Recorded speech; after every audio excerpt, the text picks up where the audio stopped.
दिनैनि जि हाबाफारि बे हाबाफारिया जाहैबाय जोङो 1993 मायथाइनि 10 मेआव जोंनि बर' रावखौ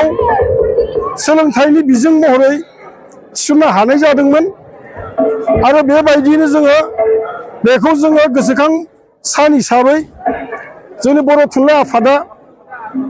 फालिबोगासिनो दङ आरो फालिबाय थागोन। दिनै बाक्सा जिल्ला बर' थुनलाइ आफादा जबादं गुदि बर' थुनलाइ आफादनि बरायनायजों दिनै खुंनो लादों आरो बे खुंनाय लेखा गिबि जोंनि हाबाफारि जोंहा आफादनि फिरफिला बिर होनाय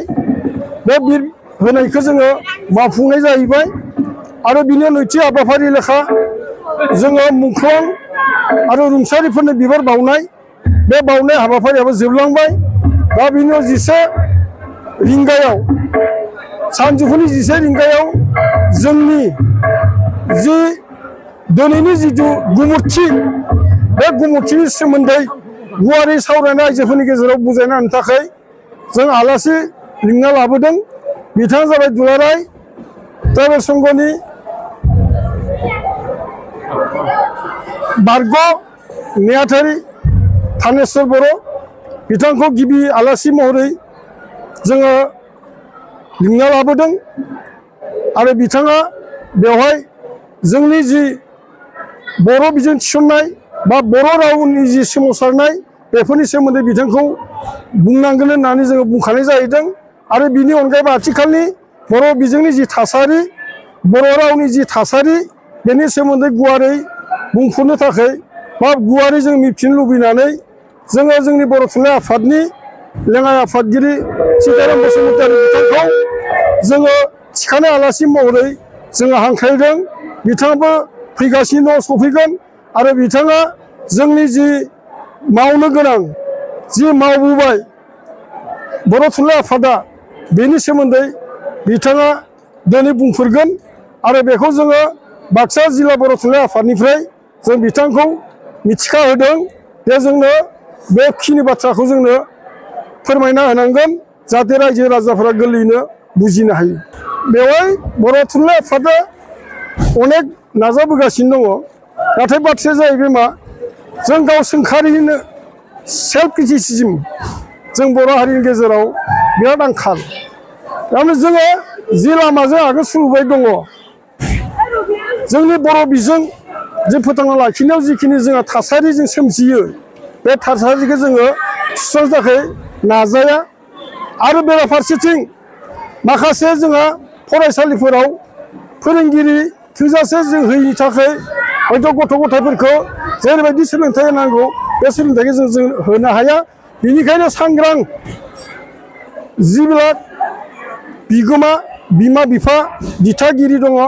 बिथांमोना हयथ' माखासेया बेबायदि इंराजि मिडियाम बा गुबुन मिडियामफोराव होनायखौ जों नुनो मोन्दों आरो बेराफारसेथिं हयथ' गासैबो मिथिजोबगौ जे आसाम सरकारा जोंनि जि बिजोंनि जि जौगानाय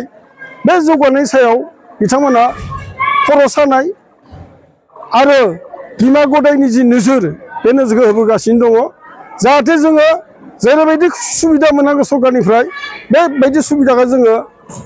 मोनाब्ला जोंनि जि जौगानाया जाहाथे गैया जालाङो जौगानो हाया जायो बेखौ बिथांमोना साननायखौ जोङो मोनदांना मोनदों आरो बेबायदियैनो बिथांमोना बावैसो 14 एप्रिल 2025 मायथाइयाव जोंनि जि रायजो बेंगिरि बिथाङा ओरैबायदि मोनसे बिथोन जोंनो होदों जेरावनोखि बिटिआरआव असमिया बर' हांखोआ बर' रावा सोलिगोन आरो सोलिनो हागोन आरो बिनिफ्राय बायजोआव असमिया रावजों सोलिनांगोन बे बाथ्राखौ बिथोन होदों। नाथाय बेवहाय जोंहा बर' साहित्य सभाया बेरेखा दङ,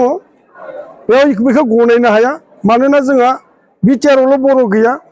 जे बिटिआरनि बायजोआव बिकेडब्लिउसिआवबो अनेक बर' दङ दा बै बर'फोराबो बर' बिजोंजों फरायनो हास्थायो आरो बे बेलायाव बेबायदि जुदि होयोब्ला जुदि गासै मावखुलि माबाफोराव जुदि जोङो असमिया लिरनो गोनां जायोबा असमियाजों जुदि लाइजाम होनो गोनां जायोबा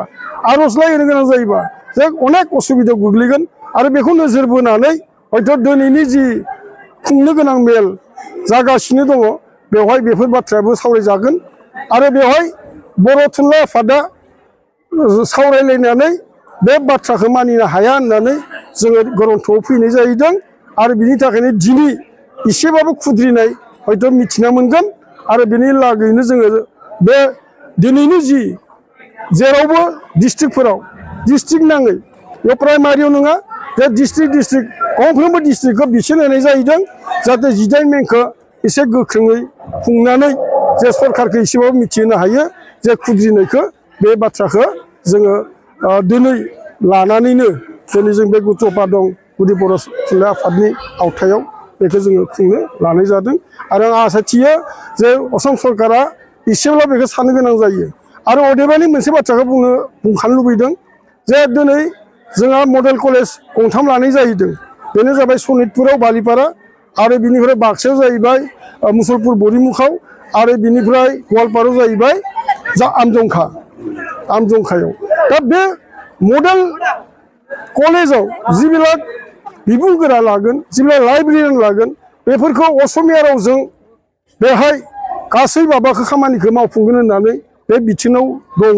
आरो बेखौ जों गनायनो हाया जुदि बेबायदि जायोबा बर' बिजोंजों फरायनानै जिबिलाकआ हयथ' बिबुंगोरा जानो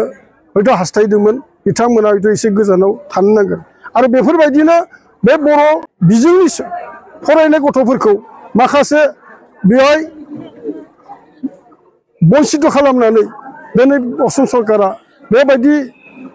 मोनसे फाखन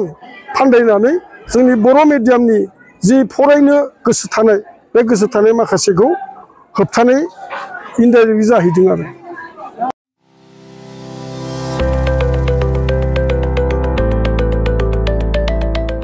मोनसे गोजोनथाव खौरां क'क्राझार सहरनि जेडि रोडजों नांजाबनाय गोजोनपुरी रयेल एनफिल्ड श'रुमनि गोजौआव थानाय सेन्ट्रेल भारत सेवाक समाजजों गनायथि होजानाय आइ आफा BM भकेशनेल इनस्टिट्यूटआव 2025 आरो 26 मायथाइनि मुं थिसननाया सोलिगासिनो दं। HS आरो HSLC उथ्रिसारनाय बिजाथि एबा फरायसाफोरा बे भकेशनेलाव गावारि सोलोंथाइखौ लानो हागोन। गोदान मुं थिसननाय आयदाफोरा जाबाय BSS diploma in medical record science, BSS diploma in EEG and EMG Technology, BSS Diploma in Critical Care Management, BSS Diploma in Hospital Waste Management, BSS Diploma in Hospital Infection Control and Prevention, BSS Diploma in First Aid and Patient Care, BSS Diploma in Physical Assistant, BSS Diploma in ECG Technician, BSS Diploma in Hospital Administration, BSS Diploma in Hospital Sterilization Technician Assistant, Certificate in Dietitian, Certificate in Old Age Care, Certificate Hospital Housekeeping, Lab Assistant, Pharmacy Assistant, Certificate in Emergency Medical Service, Certificate in Pulmonary Function Test एबा PFT Technician, Certificate in Awareness of HIV/AIDS, Certificate in Anti-Malaria Training आरो लोगोसे Office Management Courses, Computer Courses आरो Communicative and Soft Skill Educationनि कर्सफोरखौ 2 बोसोरनि गेजेरावनो आबुं खालामनानै BSS एबा भारत सेवाक समाजजों गनायथि होजानाय डिप्ल'माखौ लानो हागोन। लोगोसे गासैबो डिप्ल'माखौ लानायनि उनाव सोरखारि साख्रि मोननायनि सुबिदाबो दं। जुदि नोंथांमोनहा बेफोर कर्सनि थाखाय गोदानै मुं थिसननो गोसो दङब्ला आइ आफा BM भकेशनेल इनस्टिट्यूटनि नैबे मबाइल नाम्बार 9395899391 एबा 8135971844 बे मबाइल नाम्बारनि गेजेरजों थोंजों सुलाद लाहरनो हागोन।